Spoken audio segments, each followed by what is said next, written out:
It's been a couple weeks since we've checked in with the Sister Wives because season 20 has ended, but I wanted to check back and circle back to a story that I've been covering related to Christine Woolley's daughter. And I'd also wanted to give you an update on the home of Janelle Brown. So, Christine Woolley's daughter Isabelle was sued last year, and this lawsuit was bananas. And I think I told you when it was filed, it felt all kinds of weird.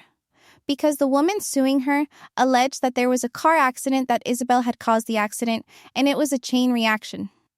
And so Isabelle rear-ended one person, who then 3 other cars ahead of them rear-ended the woman that was suing. And rather than the woman suing the person that rear-ended her, she sued Isabelle. This lawsuit was filed 2 years also after the accident occurred. She had alleged that she had injuries and that this was, she was seeking all kinds of damages. And Isabelle, when she got a lawyer, denied the claims and denied that she caused the injuries, denied that it was her fault. Because ultimately, you can only be in charge of what your car does, not what 3 cars ahead of you does. Either way, at the time we said on this channel, this seems weird. Like, is this woman does she know that Christine Brown is Isabelle's mom? Does she think that there's money here to be made? Why is she waiting 2 years to sue her? Why isn't she going to the insurance company of Isabelle rather than Isabelle? And in the state of Utah, every single person is required to carry their own insurance and liability insurance for these types of accidents because Utah is a no-fault state. So, coincidentally, they went back and forth for a while and Isabelle went through a number of attorneys, but then something happened in the late fall of 2025. Allstate, her insurance carrier, stepped into this lawsuit. So instead of Miss Isabelle having to handle this case on her own, Allstate Client Services legal team comes in and all kinds of things start changing and they do a 75-page subpoena for this woman's medical records and it's for multiple clinics and her work. And then they order a deposition and within 2 months or 3 months of those requests, suddenly Isabelle's deposition is canceled. And then this week, a request is made for dismissal. It says, Defendant Isabelle Page Brown, through counsel and pursuant to Rule of Civil Procedures 7K4, hereby files the following request to submit for decision stipulation for dismissal with prejudice. On February 17th, Plaintiff Heather Landvatter and Defendant Isabelle Page Brown submitted their stipulation for dismissal and prejudice. And so they were asking the court to dismiss the case. And why would they come up with this? Why? Well, then it turns out that they file in a separate form which says that the agreement is that the matter will be dismissed with prejudice with each party to pay his or her own costs. So that means the woman that sued Isabelle, whatever happened, whether it was they found in the medical records that she didn't have the injuries that she claimed, Allstate did a deposition and found out that she didn't have the issues that she claimed, or Allstate's came in and realized that this was a frivolous case and there was no way that they were going to pay the claims here, and the plaintiff was forced to withdraw the case. Because when a case is dismissed with prejudice, it means that there is no liability here. And if they want it dismissed with each side incurring their own legal costs, it means that the plaintiff was told essentially that there's no case here and they're not going to get paid. There's no settlement. If she has to pay her own fees, there's no settlement. So Isabelle's case, that was again filed 2 years after the car accident happened by this woman, is dismissed with prejudice because Allstate shows up in the 11th hour and saves the day. So friends, if you ever find yourself in a situation where you're getting sued for a car accident, make sure you loop in your insurance provider right off the bat so they get involved, because no one should be suing you if you have car insurance. Car insurance is there to help you cover these kinds of expenses. And insurance carriers, they don't like to pay for these types of things. And if they think someone is potentially scamming, they're going to take what they do. And this case to me always had so many red flags. It just felt like, why is she waiting 2 years to sue? And why now? And why Isabelle? So, good for Isabel for getting the help that she needed and for getting this case dismissed, because honestly, what a nightmare for her have to go through that, and good for the legal team for helping to represent her in a what appears to be extremely positive way. This is a great outcome for her cause there's no liability on her part. So, Isabel's case is now dismissed with prejudice. So, that is done. She's safe. It's good. Now, Janelle Brown recently has been getting a little bit of heat. People have kind of turned on her. I don't know.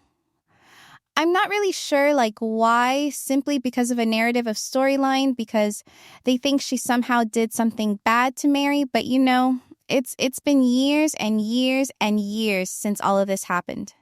But she's not letting that get to her, and her brand new home is almost done. And so she shared an exciting update that I think for some women that leave polygamy or leave abusive relationships, this might make you have hope. She wrote, "I'm getting closer and closer to moving day, and my heart is exploding. This home represents more than a place to live. It's the first space I've chosen without needing agreement or permission. Every decision here was mine. From the land to the layout to the timing, what stopped working for me was waiting to feel certain before committing. I had to learn to trust myself instead. This house holds proof that I can choose and support myself." Think about that. This woman is 55 years old, and she's saying this is the first time in her life she's purchased a home without permission or an agreement. I don't know if that's actually true. She did buy a house at one point in Wyoming when she separated from Cody. And I don't think he was involved in that. But I would say that in the most recent years, yes, for sure, she hasn't done much of anything without having to, bend to Cody's rules and his demands. She's also seeming to drop hints that, her life and her show is undone. It's kind of weird, but she seems to now also not only, showing that she has the strength to buy this house, but she's now responding to some of the online criticism about her. And it says, "When your life has been public, people think they know the whole story. For a long time, there was a version of me that made sense to everyone watching. It was familiar and recognizable. What stopped working was trying to stay inside the version that I had changed. Growth doesn't always match the storyline. While so much of my life is on camera, the real building didn't happen there. It happened in the quiet decision no one else was a part of. No explaining, no proving, just me learning to trust my own thinking." Again, that's where independence really begins. She wrote in the caption, "When parts of your life are visible, people often assume they understand all of you. They recognize the version that fits the narrative. What they don't see is how much you're evolving behind the scenes. Growth doesn't always announce itself publicly. Sometimes it's subtle. It looks like choosing differently, thinking differently, releasing expectations that no longer fit. For me, the most meaningful changes weren't dramatic. They were private. They were the small, steady moments where I trusted my own judgment without needing it to be validated." If you're growing quietly right now, even while parts of your life remain visible, you're not behind. You're just becoming more honest with yourself. I do wonder as they all start to move forward. Specifically Janelle, who has resisted the most out of all of these women that polygamy was the problem, or that, there was anything that happened that might have been on her part, or things that she said or done that might have been inaccurate. And I'm not saying that she's a liar. I'm saying she was heavily indoctrinated into a cult, which the cult was all about lying. So for her to say now she's being more honest with herself, does that mean she's being honest with the audience about who she is? Something that I wish that she would talk about more is the number of times she left Cody.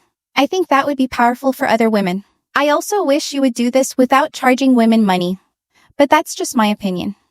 But this is something that I think is important that maybe she doesn't even recognize is about leaving a cult.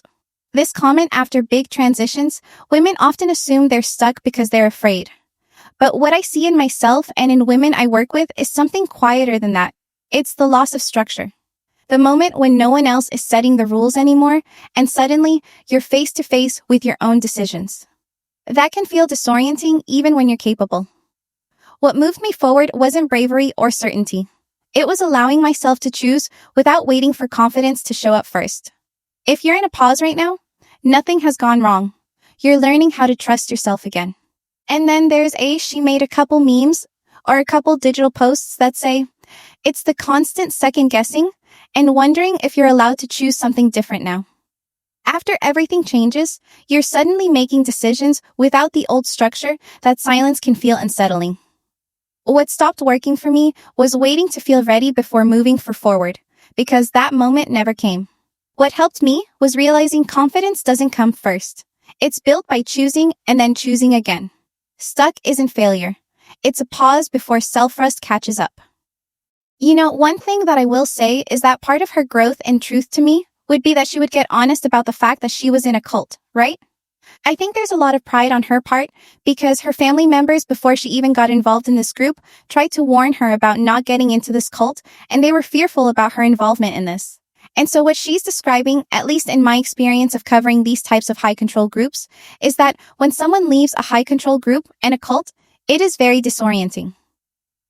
Because inside the cult, they tell you how to think, how to feel, what to eat, what to watch, what you can do. For your social time, who you can date, who can be your friends, what time to wake up sometimes, how to wear your hair, how to spend your money. I mean, they set up this system where everything that they tell you is how you should live. And so for people inside, they think they're happy because they don't have to make decisions on their own. They can just look to this magic list that tells them how to live. And then the payoff for them is that they're going to get into the celestial kingdom and they're going to be, getting better in this world of life. And I think with Janelle, she has this self-improvement mindset, and she really believes in this sort of I'm going to be my best self, and that whole system that's built into the Elves of perfection. She goes off to the floods and gets into even a more radicalized version of it. But she is deconstructing now, and there is confidence for anyone that leaves this kind of group that decisions making is powerful. A lot of women that leave these groups haven't and don't know that they can choose things like the clothes that they wear. Making a decision to buy something without permission is a huge choice, and it can feel overwhelming. Making a decision to build a house without having someone to consult with to ensure that everything you're doing is godly and ordained can be a huge choice. Having the confidence to even realize that walking away from this means you won't go to hell, means you won't burn up, means you're not wicked. That's really what ends up making people so depressed, is because when they walk away, they think they failed. And this cult specifically is all about perfection. And so they want everyone to be their best selves. And a true testament for Janelle for her growth will be the point when she realizes she doesn't have to be her best self. She doesn't even have to be any level of perfect.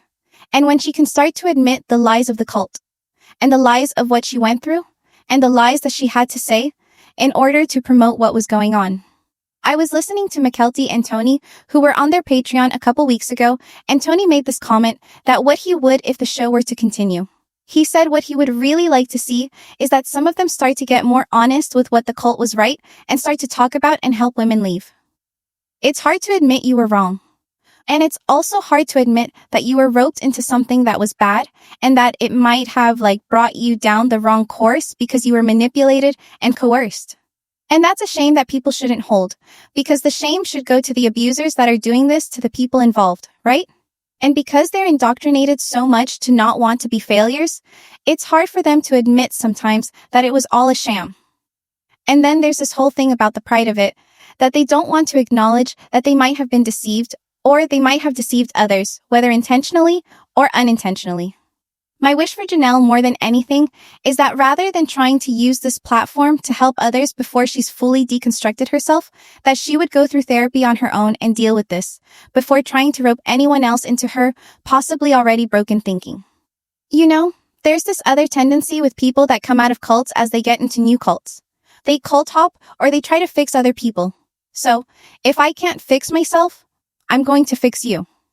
It's just a way to not think about yourself. So my hope for her is that I hope to see how Christine's doing her thing, where Christine's able to deconstruct and talk about the harms and be honest about it, and then also admit, hey, yeah, I was deceived. Yeah, I made bad choices when I was inside this group. Or even Mary, who's acknowledged the same thing. It takes time. It takes time to get there. So, Janelle is moving forward, She's still got a ways to go, and Isabelle has beat the scam of a lawsuit and has won. So, tell me what your thoughts are in the comments below. Make sure to give this video a thumbs up. Make sure to subscribe to my channel if you haven't subscribed and click the bell so you never miss a video. Thanks so much for watching. Bye, besties.